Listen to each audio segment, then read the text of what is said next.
Hello friends, आज हम लोग इंजीनियरिंग मटेरियल्स के कुछ इंपॉर्टेंट मैकेनिकल प्रॉपर्टीज़ को डिस्कस करेंगे जो आप लोगों को स्ट्रेंथ ऑफ मटेरियल सब्जेक्ट में पढ़ना होता है। यह topic exam point of view से भी काफ़ी इंपॉर्टेंट है आप लोगों के लिए, इसलिए आप लोग ध्यान से देखेंगे। तो इसका पहला प्रॉपर्टी है strength.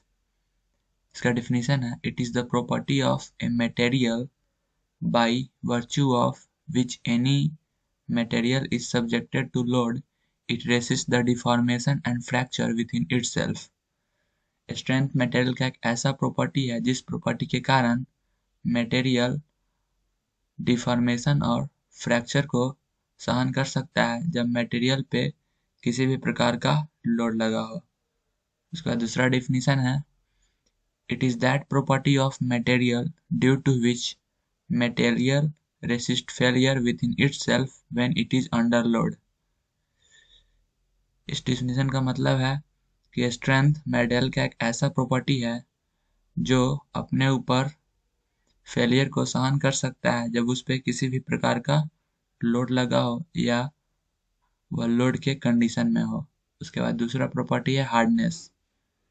It is that property of material due to which any material resist indentation impression on its surface and it is also that property of material due to which it produce impression or indentation onto other material surface।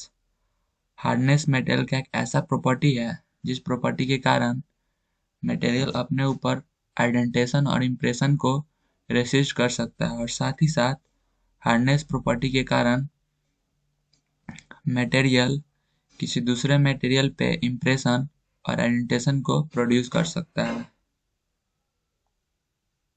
उसके बाद तीसरा property है toughness.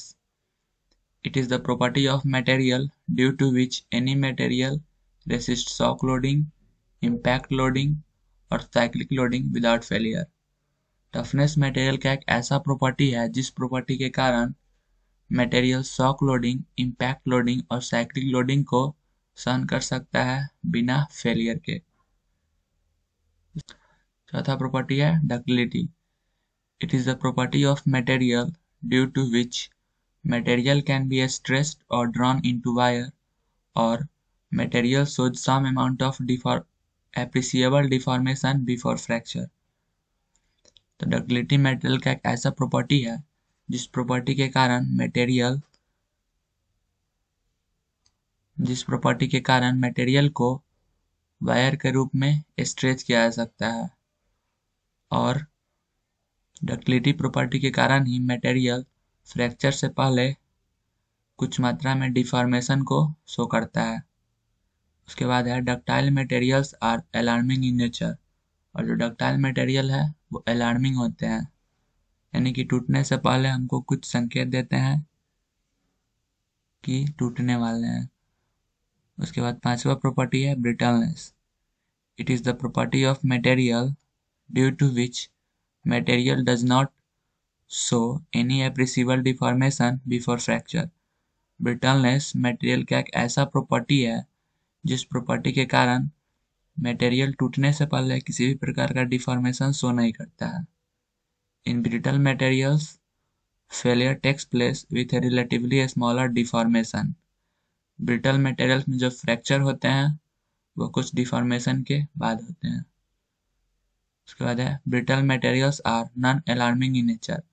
और जो brittle materials होते हैं वो non alarming होता है, टूटने से पहले किसी भी प्रकार का संकेत नहीं देते हैं। इसका एग्जाम्पल है ग्लास। उसके बाद अगला प्रॉपर्टी है malleability. It is the property of material due to which when material is subjected to compressive load it gets convert into thin sheet। malleability material का एक ऐसा प्रॉपर्टी है जिस प्रॉपर्टी के कारण मटेरियल को थिन शीट यानी कि पतले चादर के रूप में कन्वर्ट किया जा सकता है जब मटेरियल पे कंप्रेसिव लोड लगता है। उसके बाद सातवां प्रॉपर्टी है elasticity. It is the property of material by virtue of which it regains its original shape and size after removal of external load।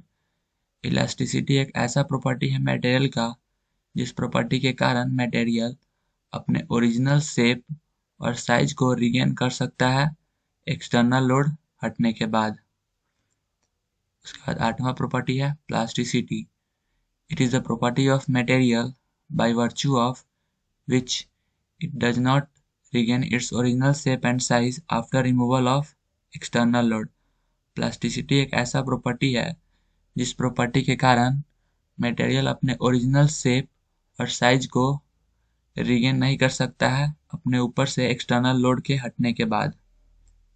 उसके बाद plastic deformation are permanent in nature. जो plastic deformation होते हैं वो permanent होते हैं।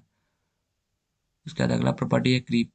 When a material is subjected to a constant load over a long period of time, it undergoes a slow permanent deformation and this is termed as creep। जब किसी भी material पे लंबे समय के लिए कांस्टेंट लोड लगता है तो मटेरियल में एक स्लो परमानेंट डिफॉर्मेशन होता है और उस डिफॉर्मेशन को क्रीप कहा जाता है।